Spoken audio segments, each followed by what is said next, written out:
Un momento, tenemos un mensaje del coautor de este contenido. Nos comparte una nota, quiere dar las gracias. Muy importante, en la descripción hay una lista de enlaces recomendados. Y ahora sí, continuamos con la explicación. A ver, ¿qué es lo que realmente separa a un buen programador de un verdadero arquitecto de software? Bueno, muchas veces la respuesta se reduce a una sola palabra: concurrencia. Y créanme, entenderla y dominarla lo cambia absolutamente todo. Para entender el problema de raíz, usemos una analogía. Pensemos en una biblioteca, pero una gigantesca, ¿eh? Y en esa biblioteca hay un solo bibliotecario. Este bibliotecario puede estar buscando un libro, después catalogando otro o ayudando a alguien en el mostrador. ¿Es eficiente? Sí, claro que sí. Pero la clave, lo fundamental, es que solo puede hacer una cosa a la vez. Pero, claro, aquí viene la pregunta del millón. ¿Qué pasa si una de esas tareas le toma muchísimo, pero muchísimo tiempo? Digamos que nuestro bibliotecario tiene que bajar al sótano a buscar un manuscrito súper antiguo. Mientras está ahí abajo, la fila en el mostrador principal, pues, simplemente se detiene, no avanza. Todos los demás están ahí, totalmente parados, esperando. Y bueno, este problema del bibliotecario solitario es la metáfora perfecta de cómo eran las cosas en los inicios de la computación. Pensemos en los años 60, con máquinas como la IBM 7094. El tiempo de la CPU era oro puro, valiosísimo. Y sin embargo, una gran parte de ese tiempo se iba a la basura. ¿Por qué? Porque el procesador literalmente se quedaba de brazos cruzados, sin hacer nada, solo esperando a que terminaran operaciones lentísimas, como leer tarjetas perforadas. Claramente, esa situación era insostenible. Era un desperdicio total. Y esto, por supuesto, desató una especie de carrera para encontrar soluciones cada vez más ingeniosas. Fue toda una evolución que nos llevó desde la idea de compartir el tiempo de una CPU hasta los hilos que usamos todos los días. A ver, veamos cómo fue ese viaje. El primer gran salto vino del MIT. Se llamó time sharing, o tiempo compartido. Y la idea era en el fondo muy simple, pero a la vez revolucionaria. A ver, si un programa está esperando algo lento, ¿por qué dejar que la CPU se aburra? ¿Por qué no poner ese programa en pausa y dejar que la CPU se ponga a trabajar en otra cosa? Ojo, esto no era paralelismo real para nada. Era más bien crear la ilusión de que se estaban haciendo varias cosas a la vez. Y eso lo cambió todo. Al principio, la multitarea se hacía con lo que llamamos procesos. Cada uno tenía su propia memoria. Es como tener varios bibliotecarios, ¿sí? Pero cada uno en su propio escritorio, en una oficina distinta. Y claro, ir de una oficina a otra para cambiar de tarea era lento. La solución más adelante fueron los hilos o threads. Son unidades de ejecución muchísimo más ligeras porque comparten la memoria. Ahora imaginen al mismo bibliotecario, pero cambiando rapidísimo entre varios montones de papeles sobre el mismo escritorio. Esto, por ejemplo, es ideal para que una interfaz de usuario no se nos quede congelada mientras se descarga un archivo. Y así llegamos más o menos al 2005. Y ahí, ¡pum!, pasa algo crucial. Las leyes de la física, básicamente, impidieron que las CPUs se hicieran más y más rápidas. Así que la industria tuvo que cambiar de estrategia. En vez de más velocidad, pusieron más cerebros, o sea, más núcleos. Y de repente, de un día para otro, la concurrencia dejó de ser un tema para especialistas y se convirtió en una habilidad esencial para todos. Se acabó eso del almuerzo gratis. Esa época donde el hardware nuevo, por sí solo, hacía que nuestro código viejo corriera más rápido. Eso se terminó. Ok, ahora vamos a meternos en un tema que de verdad marca la diferencia. Es uno de esos conceptos que distinguen a un desarrollador con experiencia. Es una diferencia que parece sutil, pero es absolutamente fundamental. Y entenderles la clave para tomar buenas decisiones de arquitectura. Hablamos, por supuesto, de la diferencia entre concurrencia y paralelismo. Y para esto, no hay mejor punto de partida que esta famosa frase de Rob Pike. Escuchen bien. La concurrencia trata de lidiar con muchas cosas a la vez. El paralelismo trata de hacer muchas cosas a la vez. Suenan parecidos, ¿verdad? Pero describen dos ideas completamente distintas. Vamos a desglosarlas para que quede súper claro. La concurrencia es antes que nada un concepto de diseño. Se trata de la estructura del programa, de cómo lo organizamos en pedacitos, en tareas que podrían ejecutarse de forma independiente. El ejemplo del chef es perfecto. Piensen en un solo chef en una cocina. Está manejando la sopa, pero al mismo tiempo tiene que revisar el horno y de paso va picando las verduras. Está lidiando con muchas cosas, sí, pero solo tiene 2 manos. Así que va saltando de una tarea a otra. No está haciendo todo al mismo tiempo. El paralelismo, en cambio, es pura ejecución. Es el hacer. Es lo que pasa cuando varias tareas se están llevando a cabo, literalmente, en el mismo instante. Para esto, sí o sí se necesita hardware con la capacidad de hacerlo, o sea, una CPU con varios núcleos. Si volvemos a la cocina, el paralelismo sería tener varios chefs, cada uno enfocado en su propio plato, y todos cocinando simultáneamente. Entonces, la pregunta lógica es, bueno, ¿por qué no seguimos agregando más y más núcleos y listo, velocidad infinita? Suena bien, ¿no?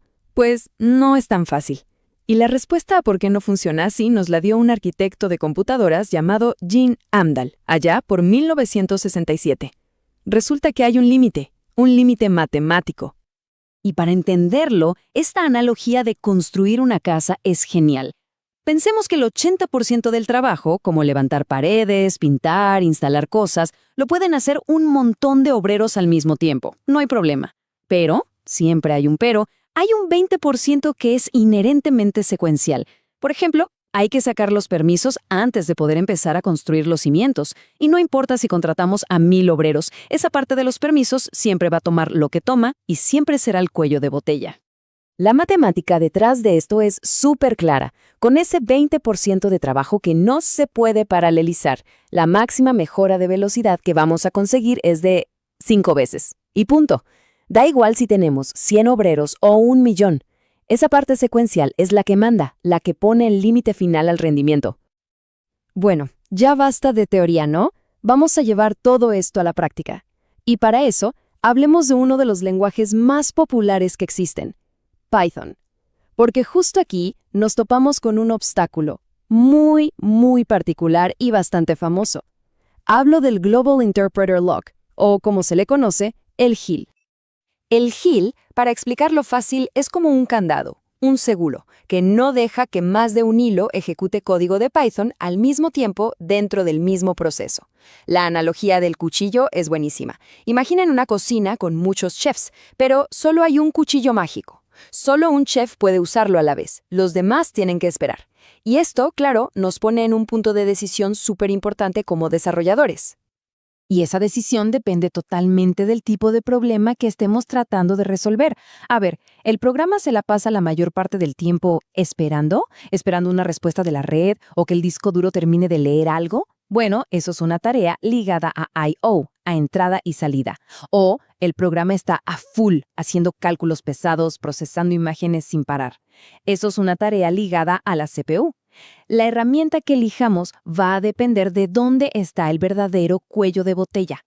¿Y los resultados? Bueno, los resultados hablan por sí mismos. Para una tarea de I/O, como descargar un montón de imágenes de internet, usar hilos, marca una diferencia abismal. ¿Saben por qué?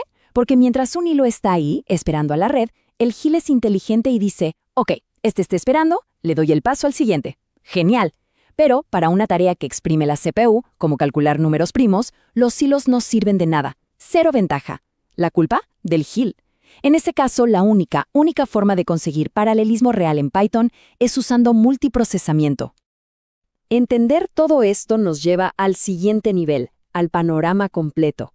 Ya no se trata solo de saber qué herramientas existen, sino de empezar a desarrollar una mentalidad de arquitecto, de empezar a pensar como un director de orquesta, ¿saben?